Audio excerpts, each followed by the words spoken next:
The letter arrived 3 days after the funeral, thick cream paper with a lawyer's seal pressed into the corner.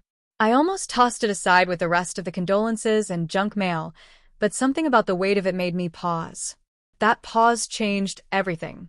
My grandfather, Elias Monroe, had been a quiet man, rancher, widower, the kind who fixed fences himself and never talked about money. To the HOA crowd that had crept in over the years, he was just that old man with too much land. To me, he was the reason I knew how to ride, shoot straight, and never trust paperwork you didn't read twice. I opened the letter at the kitchen table, coffee going cold as I read. 1,300 acres. Deeded entirely to me. I reread it 3 times, sure I was missing something. Taxes, liens, easements, there had to be strings. Grandpa had always said the land was complicated. The lawyer's follow-up call explained what the letter didn't. Your grandfather never sold, she said calmly. He leased. That's when the puzzle snapped together. The manicured lawns. The identical beige houses. The smug HOA board members who acted like they owned the horizon. They didn't. Their entire subdivision, every street, every cul-de-sac, every mailbox, sat on leased land. Land my grandfather had rented out cheaply in the 1990s to a developer desperate to build fast. 30-year lease. Automatic transfer to heirs. Annual renegotiation clause. And that clause? It had just become mine. I drove out there the next morning. The HOA entrance sign still sparkled. Silver Pines Estates, private community. Below it a smaller sign. No trespassing. I laughed out loud. Every inch of road beneath my tires belonged to me. I parked near the clubhouse, where 3 board members stood arguing with a landscaper. They stopped talking when they saw my truck, mud-splattered, clearly not community approved. One of them stepped forward. Karen type. Perfect hair. Clipboard like a weapon. Residents only, she snapped. You can't park here. I smiled. Actually, I can. She frowned. And you are? I handed her my card. Just my name and phone number. Her eyes skimmed it, unimpressed. This is private HOA property. No, I said calmly. This is leased property. And I'm your new landlord. The color drained from her face. Another board member scoffed. That's not funny. Good, I replied. Because I'm not joking. They tried to laugh it off, but I could see the unease spreading. These people were used to power, fines, rules, towing residents for grass an inch too tall. The idea that the ground itself could turn against them had never crossed their minds. I'll be sending formal notice this week. I added. Rent adjustment. New terms. Karen recovered just enough to snap back. You can't just change things overnight. We have agreements. Yes, I said. And I read them. All of them. That night, I sat at my grandfather's old desk and opened the lease documents he'd kept meticulously filed. He hadn't been naive. He'd been patient. The HOA paid laughably low rent, set decades ago, barely adjusted for inflation. Meanwhile, home prices inside the community had tripled. They fined residents for leaving trash cans out too long while sitting on a gold mine they didn't own. The clause was crystal clear. Landowner may revise lease rate annually based on fair market value. So I did. I didn't double it. I tripled it. No malice. No theatrics. Just math. The notice went out the next morning. Certified. Legal. Unavoidable. By noon, my phone was ringing nonstop. By evening, the HOA president left a voicemail so frantic he forgot to hang up and just breathed into the receiver for a solid 10 seconds. They demanded meetings, threatened lawsuits, claimed harassment. I ignored it all. Because this wasn't revenge. This was inheritance. And the people who had spent years acting like kings of a borrowed kingdom were finally about to learn the truth. You can build walls, rules, and arrogance all you want, but if you don't own the land beneath your feet, none of it is really yours. And this was only the beginning. The HOA emergency meeting notice went up less than 24 hours after my letter arrived. Mandatory attendance. All residents encouraged. Urgent financial matter. When people use words like urgent and encourage together, it usually means someone's been lying for a long time, and the bill just came due. I didn't attend. I didn't need to. Instead, I sat on my porch, watching the sun roll across acreage my grandfather had protected for decades, while my phone buzzed itself toward overheating. Voicemails. Texts from unknown numbers. Emails labeled legal notice in all caps. One message stood out. This is an abuse of power. The HOA will not be extorted. Extorted. That word again. Funny how charging fair market rent suddenly becomes extortion when the checkbook isn't yours. Inside the clubhouse, panic spread like a gas leak. The HOA board had never planned for this scenario. Their entire budget assumed dirt-cheap land rent forever. Their reserve fund? Cosmetic. Their emergency plan? Fines and intimidation. But you can't find the landlord. By the second hour of the meeting, residents were shouting, "What do you mean we don't own our lots? You told us the land was secured. Are you saying we could lose our homes?" The board tried to calm them. Failed. Because buried deep in the paperwork every homeowner signed, paperwork no one reads past the decorative headings, was the truth. Homes owned. Land leased.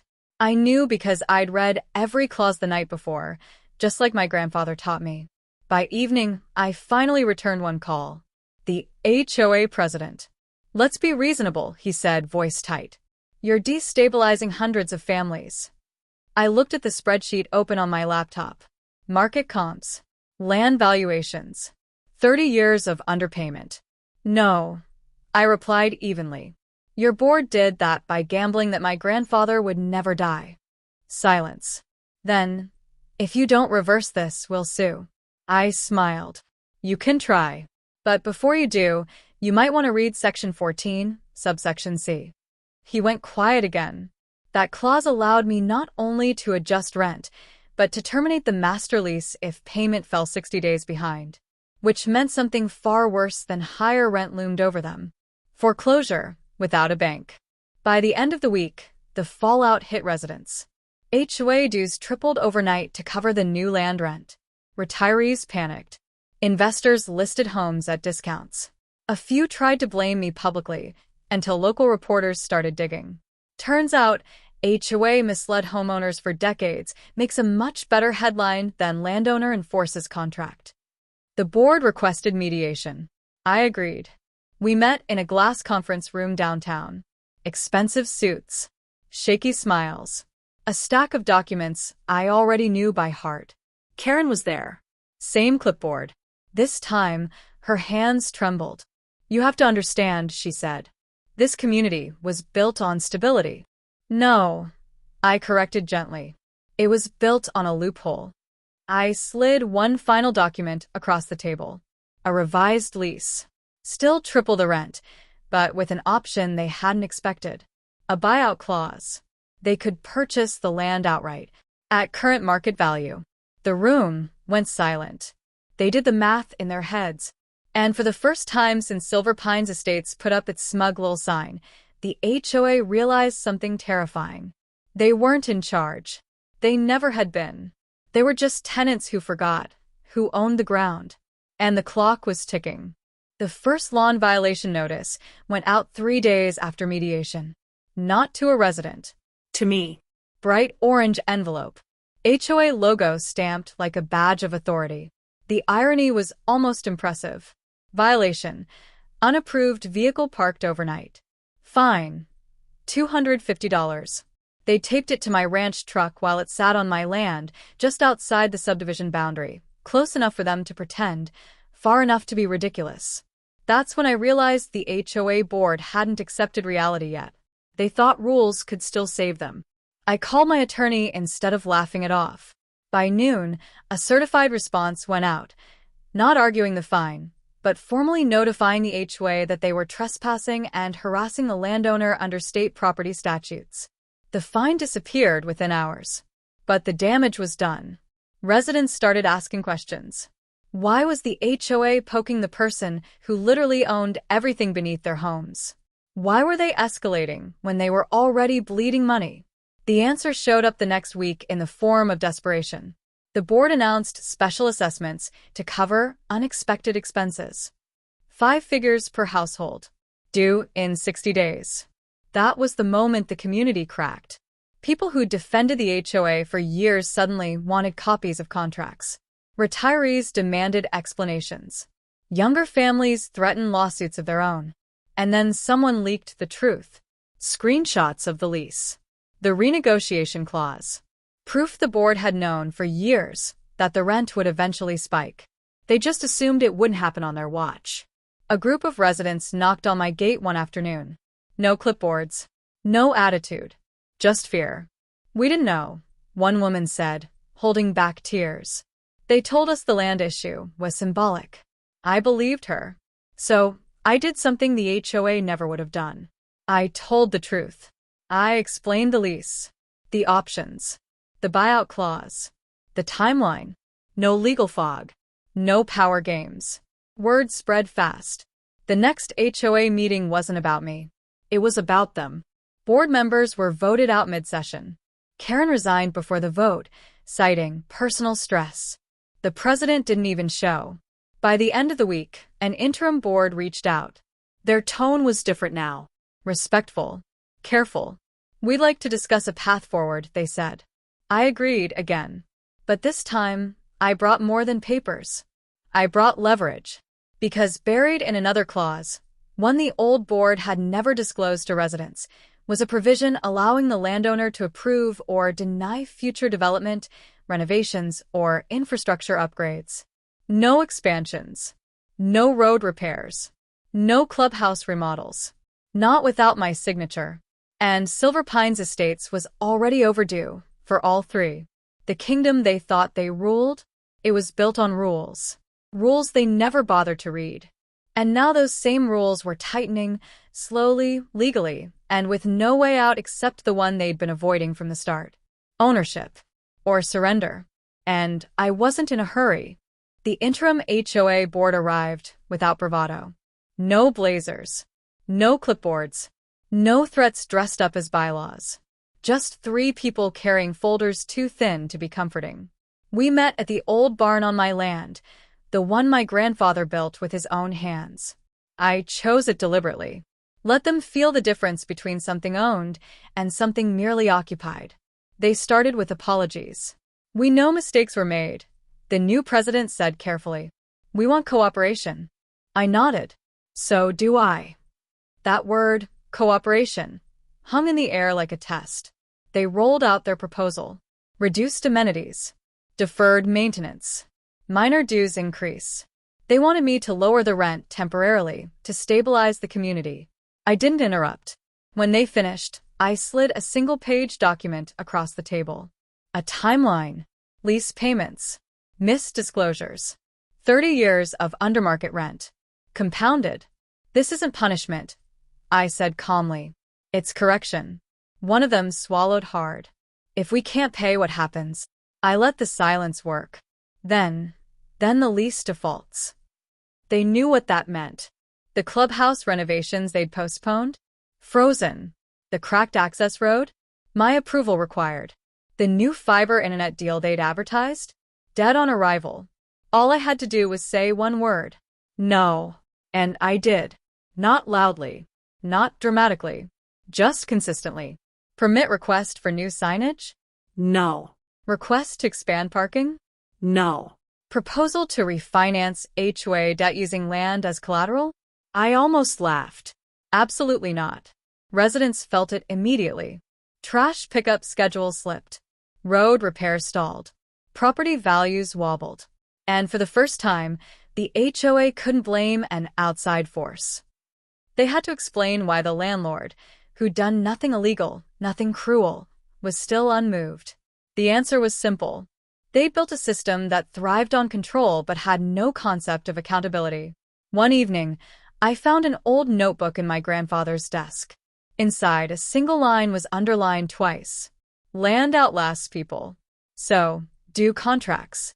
That night, I made my final move. I sent a community-wide letter. Not to the board, but to every homeowner. Clear language. No legal jargon. 3 options. accept the revised lease and stabilize under higher dues. Organize a collective land purchase at market value. Prepare for lease termination and relocation assistance negotiations. No threats. No deadlines in red ink. Just reality.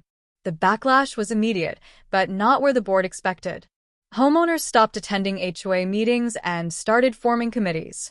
Real estate attorneys began appearing at kitchen tables. The idea of buying the land together stopped sounding impossible and started sounding necessary. And suddenly, the HOA board wasn't the center of power anymore. The land was. And so was the person who owned it. Me. But the real shock. It wasn't the pressure that broke them. It was the calm. Because, when you don't need to shout, when all you have to do is say no, you've already won. The gate buzzer rang just after sunrise. Not the angry kind of buzzing I'd gotten used to, no rapid-fire presses, no entitled impatience. Just one press. Then silence. I knew before I answered. This wasn't a fight. This was surrender. The delegation arrived in 2 cars. Not the board this time, just homeowners. Ordinary people. A teacher. A retired couple. A young father still wearing a work badge clipped to his belt. They stood there awkwardly, hands empty. "We're not here to argue," the teacher said. "We're here to ask." I opened the gate. We sat at the long wooden table my grandfather built, the one with burn marks from decades of coffee mugs and paperwork. I didn't sit at the head. Neither did they. That mattered. "We've done the math," the retired man said. "The buyout is expensive, but not impossible. If we do it together." They slid over a binder. Organized. Transparent. No tricks. For the first time since this began, I felt something shift. Hope. But the HOA board wasn't done making mistakes. That afternoon, they tried one last play. A cease and desist letter. Accusing me of deliberate community destabilization. Threatening to involve county regulators. My attorney smiled when he read it. "They're bluffing," he said. "And they're late." Because at the same moment that letter hit my inbox, something else happened. 3 board members resigned. Publicly. Citing failure to disclose material land risks. That was the domino. By evening, the HOA's own insurance carrier requested documents. By morning, the bank holding the HOA's operating loan froze their credit line. The board had tried to strong-arm the landowner and ended up exposing themselves. I called the homeowner group back that night. "I'll work with you," I said, "but not through the HOA." Relief washed over their faces. We structured it cleanly. An escrow-backed collective purchase. Independent trustees. No HOA control over land ownership ever again. It would take months, maybe a year, but it was real. And that changed everything. When the official notice went out, land purchase negotiations underway, the community exhaled. Property listings paused. Panic selling stopped. Even the roads felt quieter. The HOA board, what was left of it, went silent. No more fines. No more letters. No more power. Because power doesn't come from rules written on paper. It comes from trust. And they had spent decades burning it. That night, I walked the edge of the property as the sun dipped low, the same way my grandfather used to. I finally understood why he'd never sold. He hadn't been waiting for money. He'd been waiting for the right moment. For the land to teach its lesson.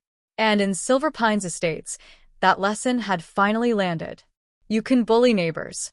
You can hide clauses. You can pretend ownership. But eventually, the truth surfaces.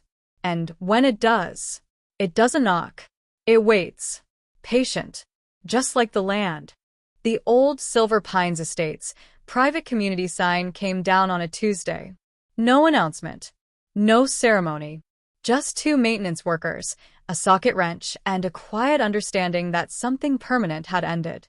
By then, the HOA barely existed on paper. No quorum. No authority. No credibility. The land purchase moved forward faster than anyone expected. Escrow was funded in phases. Independent trustees were appointed. Every homeowner signed a disclosure packet thicker than a phone book, plain language, no fine print buried in footnotes. The irony wasn't lost on anyone. They were finally reading. I stayed involved, but only as a seller and advisor. No board seat. No special privileges. The land didn't need me to rule it, just to transfer it cleanly. One afternoon, the teacher from the first meeting stopped by again. "You could have crushed us," she said quietly. "Why didn't you?" I thought about my grandfather, about his notebooks, his patience, his silence. "Because ownership isn't about squeezing everything you can," I said. "It's about responsibility." The final closing happened on a Friday. When the wire confirmation came through, I didn't celebrate. I just sat there for a long moment, hand resting on the desk where this all began. The community owned its land now, for the first time ever. And the change was immediate. The HOA was dissolved and replaced with a property cooperative, no fines, no power plays, no secret clauses. Roads got fixed. Budgets were transparent. Meetings were boring. That's how you know it's working. As for me, I kept the remaining acreage. The pastures. The barn. The quiet. I placed a small plaque near the gate. Nothing flashy. This land was never lost, only leased. Sometimes I see residents walking the boundary trails, kids riding bikes where fear used to live. They wave now, not because they have to, but because they want to. The land taught all of us something. Power taken feels strong. Power inherited feels heavy. But power shared? That lasts. And somewhere I like to think my grandfather would have approved, not because I won, but because I didn't forget what it really means to own something.